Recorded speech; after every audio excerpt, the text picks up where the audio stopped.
Hello friends, இன்னைக்கு நாம பறவைகள் பத்தின இன்ஃபர்மேஷன்ஸ் தான் பார்க்க போறோம். நாம எப்படி ஒரு வெக்கேஷன் ட்ரிப் போயிட்டு வரோமோ, அதே மாதிரி தான் பறவைகளும் ஒரு இடத்துல இருந்து இன்னொரு இடத்துக்கு டிராவல் பண்ணுது. அதை தான் நாம வலசை போதல், அதாவது மைக்ரேஷன் அப்படின்னு சொல்றோம். எந்தெந்த ரீசனுக்காக பேர்ட்ஸ் எல்லாம் மைக்ரேட் ஆகுது அப்படின்னு பார்த்தோம்னா, அதோட உணவுக்காக, அதோட இருப்பிடத்துக்காக, இன்னொன்னு கிளைமேட் சேஞ்சஸ் மூலமா, அதுக்கப்புறமா இனப்பெருக்கம். இந்த மாதிரியான ரீசன்ஸ்க்காக இந்த பேர்ட்ஸ் எல்லாம் மைக்ரேட் ஆகுது. அப்போ மைக்ரேட் ஆகுறதுக்கு அதுக்கு எந்தெந்த ஃபேக்டர்ஸ் எல்லாம் ஹெல்ப் பண்ணுது அப்படின்னு பார்த்தோம்னா, நிலவு, விண்மீன், புவியீர்ப்பு புலம். இந்த பறவைகள் எந்த டைரக்ஷன்ல மைக்ரேட் ஆகுது அப்படின்னு பார்த்தோம்னா, வடக்குல இருந்து தெற்கு நோக்கியும், மேற்குல இருந்து கிழக்கு நோக்கியும் மைக்ரேட் ஆகுது. இதை தான் சக்திமுத்த புலவர் அவரோட பாட்டுல சொல்லியிருக்காரு. வடதிசைக்கு குமரியாடி, தென் திசைக்கு ஏகுவீர் அப்படின்னு பாடியிருக்காரு. ஸோ இந்த மாதிரி சில பறவைகள் என்ன பண்ணும் அப்படின்னா, ஒரு இடத்துல இருந்து இன்னொரு இடத்துக்கு டிராவல் பண்றதுக்கு ஒரே ஒரு ரூட்டை சூஸ் பண்ணும். அதாவது போறதும் அதே ரூட்டு தான், அதே மாதிரி அது திரும்ப ரிட்டர்ன் ஆகுறதும் அதே ரூட்ல தான் வரும். ஆனா ஒரு சில பறவைகள் என்ன பண்ணும் அப்படின்னா, போறது ஒரு ரூட்ல யூஸ் பண்ணும், திரும்ப ரிட்டர்ன் ஆகுறதுக்கு வேற ஒரு ரூட்டை யூஸ் பண்ணுது.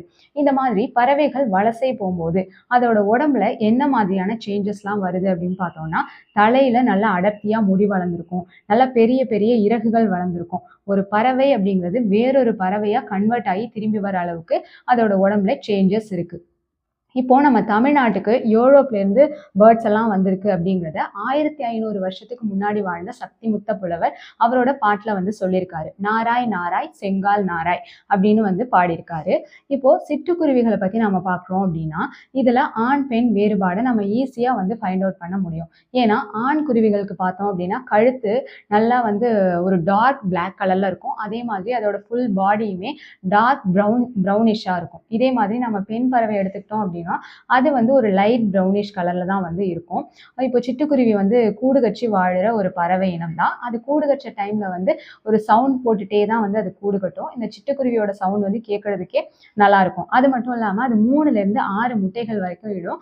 அதை ஒரு 14 நாள் அது அடை காக்குது. அதுக்கப்புறமா 15வது நாள் குஞ்சு பொரிக்கும். இப்போ சிட்டுக்குருவி அப்படிங்கிறது யூஸ்வலா மனுஷங்க வாழ்ற எல்லா பகுதிகளிலுமே வாழும். துருவ பகுதியை தவிர எல்லா பகுதிகளிலுமே வாழ முடிகிற ஒரு பறவை இனம் தான். இப்போ இமயமலையில 4000 மீட்டர் உயரத்துல கூட சிட்டுக்குருவிகள் வாழுது அப்படிங்கிறத நாம சொல்றோம். ஆனா இந்த சிட்டுக்குருவிகளை இப்போ நம்மளால அந்த அளவுக்கு பார்க்க முடியறது இல்லை. ஏன்னா அந்த இனம் அழிஞ்சிட்டே வருது.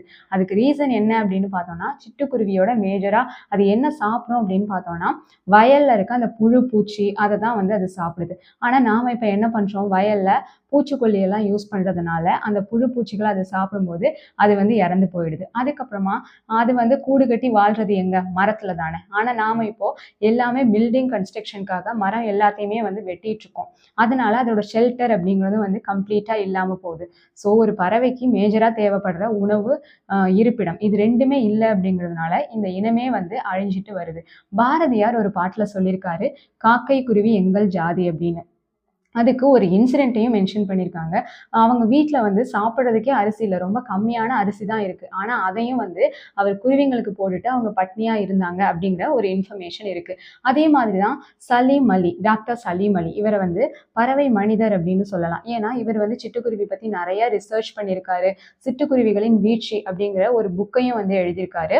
இவர் என்ன சொல்றாரு அப்படின்னா, மனுஷங்க இல்லாத இடத்துல பறவைகள் வாழ முடியும். ஆனா பறவைகள் இல்லாத இடத்துல மனுஷங்க வாழ முடியாது அப்படின்னு சொல்லியிருக்காரு. தேங்க்யூ.